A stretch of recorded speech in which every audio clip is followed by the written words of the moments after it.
Today's news. Police disperse youth activist at Jabbar Savalanlı's trial.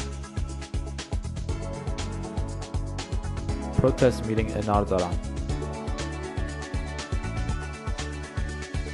Roundtable on closure of BBC Azerbaijan service.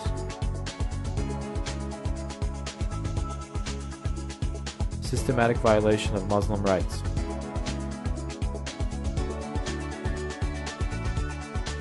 Conference on Islam and Democracy.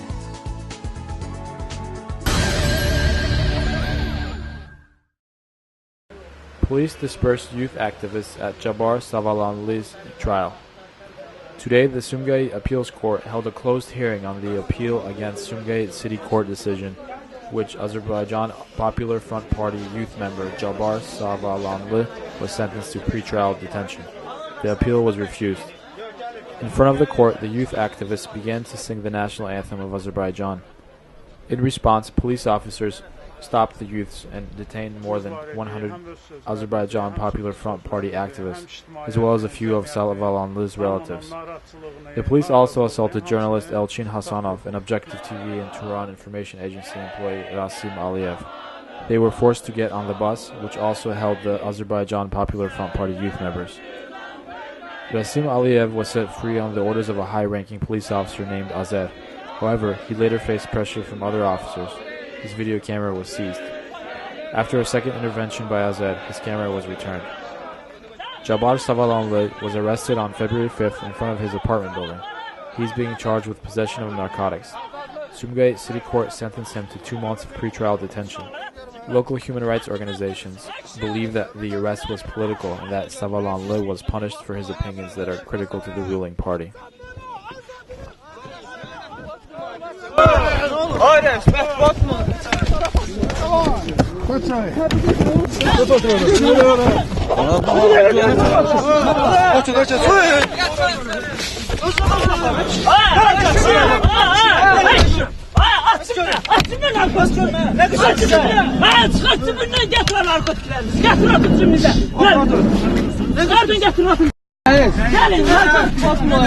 Jurnalistini hep söylüyorsun. Emin okuyorsun. Emin okuyorsun.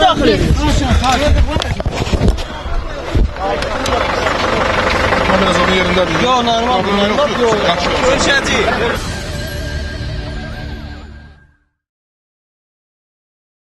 On February 16th, a protest meeting was held in Ardahan. During the protest, people expressed their dissatisfaction with the lack of jobs, intervals in gas supply, and loans to farmers. Approximately 200 protesters demanded the government to carry out economic reforms. Additionally, the protest leaders recommended that Baku officials study practices of neighboring countries in implementing reforms. According to leaders, a monopoly in the customs department impedes the economic development of the country. They stated that entrepreneurship in Azerbaijan is lagging due to restrictions in the customs department. They also claimed that customs services only serve oligarchs' interests. The protesters voiced economic demands and also expressed their opinions about the hijab ban and other issues. Additionally, protesters set February 25th as a deadline for the government to settle their social problem.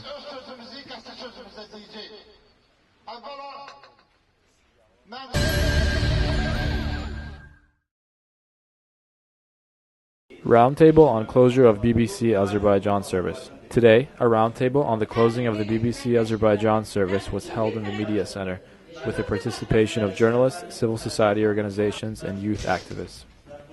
Media Center representative Seymur Kazimov said that the closure of the BBC Azerbaijan service caused disappointment. The roundtable's aim was to discuss the decision on the matter. Local NGO leader Yadigar Mamedli and Mirvari Kahramanlı and other human rights defenders participated in the event. Additionally, IRES representative Khadija Ismailova and IRFS director Amin Husseinov expressed his opinions on the theme and emphasized the importance of broadcasting radio stations like BBC in Azerbaijan, a country with limited freedom of press. Additionally, the British Embassy representative Pauline Clark noted that the decision by BBC is independent and is not connected with the government. The roundtable adopted an appeal to the British government to not stop broadcasting the Azerbaijani BBC service. On January 26, the leadership of the BBC Corporation announced that the Azerbaijani Russian Ukrainian, Spanish, and Vietnamese services stopped broadcasting, but will continue to operate as an online publication.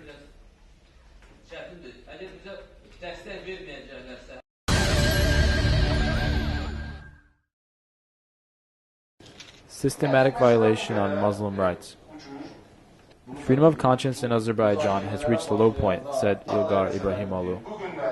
Ibrahimoglu is the head of the Center for Protection of Freedom of Conscience and Religious Faith. At a roundtable organized by the Azerbaijani National Committee for European Integration, Muslim rights were discussed. He believes that Muslim rights are the main victims of these rights violations, despite the fact that Islam is part of Azerbaijan's national identity. Ibrahimoglu recalled the ban of the call to prayer and the closure and demolition of mosques. The culmination of the campaign came in 2010 with the ban on wearing hijabs in schools. As a result, around 1,500 girls have dropped out of school. These measures have acted as a kind of test to society. Many people are under serious pressure and have endorsed the hijab ban because they feared the spread of religious extremism.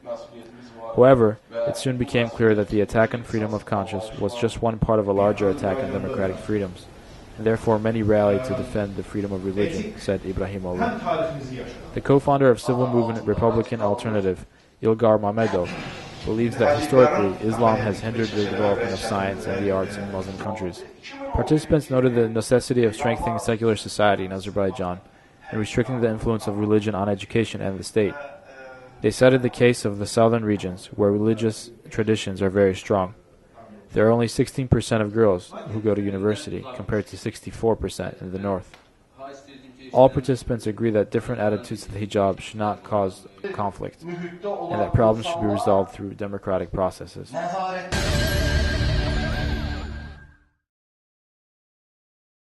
On February 15th, the Friedrich Naumann Foundation for Freedom held a roundtable in Baku on Islam, democracy, human rights in the postmodernism period. The topics discussed included political Islam, the Muslim community, and democratic values. Arastun Oruclu, head of the East-West Analytical Center, there isn't a notion of political Islam in Azerbaijan. Specifically, Islamic groups don't represent a political force. He believes that the government's use of Islamic danger as a factor in the discussions with Western society is wrong.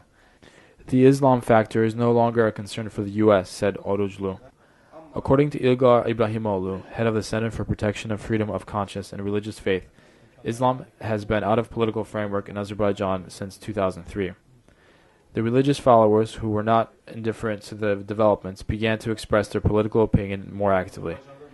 There is no contradiction. The Quran demands that people participate in the developments of society, reminded Ilgar Ibrahimoglu. Yasemin Pamuk, the Friedrich Naumann Foundation project director for South Caucasus, said that both secular and religious groups of society should be tolerant of each other and their relations should be based on democratic principles. This is my liberal view of Islam, said Pamuk. Yani İslam'ın kendi konumu ve kendi hakkında beyan ettiği